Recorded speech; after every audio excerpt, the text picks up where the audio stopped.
Hello everyone and welcome back to Cyber Root Cause. In our last video, we performed an audit of an employee access lifecycle. Today, we are taking that same practical 4-phase audit process and applying it to one of the most fundamental and critical security control in any company, patch management. So let's get started. I want you to imagine a single forgotten server. It was set up years ago for a temporary project, and now it sits in the corner of your network, unpatched and unmanaged. That one server is all an attacker needs. Using a well-known vulnerability, one that your team thought they had fixed everywhere else. An attacker gets in. From there, they launch a ransomware attack that encrypts every file in your company, causing millions in damages. This isn't a movie plot. This is the real-world consequence of a failed patch management process.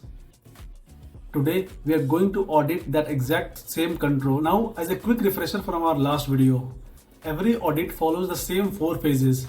First is planning, where we do our homework. Second is field work, where we gather evidence and test the controls. Third is reporting, where we communicate our findings. And finally, the follow-up, where we make sure the problem actually gets fixed.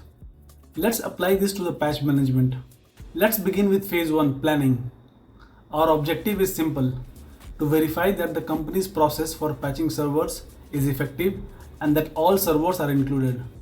To do this, we start by gathering key documents.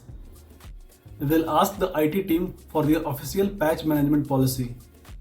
Second is their complete asset inventory. And third, any recent vulnerability scan report they might have.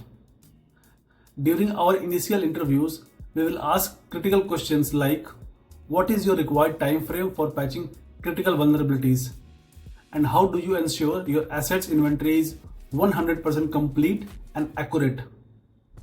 The answer to these questions will form our test plan for fieldwork phase. Some additional questions as a part of the assessment will include how asset inventories are updated. Are they using any tools to keep track of these assets? Is there a review cycle in place to make sure there is no unidentified asset within the network? Now we move to the most important part, phase 2, the field work. This is where we separate policy from reality. Our goal is to assess and find out the effectiveness of the control defined and what is their status. Also find gaps between what the company thinks is patched and what is actually patched. I am going to walk you through 3 test cases to show you how it is done. Focusing of 3 is a sample for training. Our first test is about gathering the data. We make 2 requests. First is we ask IT team for their patching compliance report. This report shows us their view of the world, a list of servers and their patching status. Second, we ask the security team for the raw output from their vulnerability scanner like Qualys and Nessus. This gives us an independent technical verification ability of every vulnerability on every server it can find. The audit happens when we compare these 2 documents. Now for the cross verification. Let's say IT team's report shows that all 100 of their servers are fully patched. But when we looked at the vulnerability scan data, we see the scanner actually discovered 105 servers. 5 servers exist on that network the IT team isn't even tracking. And the worst, the scan shows that 7 servers in total are missing a 90-day-old critical patch. This is a major control failure. The process here has failed. For our final test, we do a deep dive. Let's focus on one of those unpatched machines, a public-facing web server. The scanner shows it's missing a patch for a RCE vulnerability. Now, what does that actually mean? It means that this vulnerability allows for a remote code execution. In simple terms, an attacker from anywhere in the world can use this flaw to take complete control of the server and steals its data and use it as a launchpad to attack the rest of the internal network.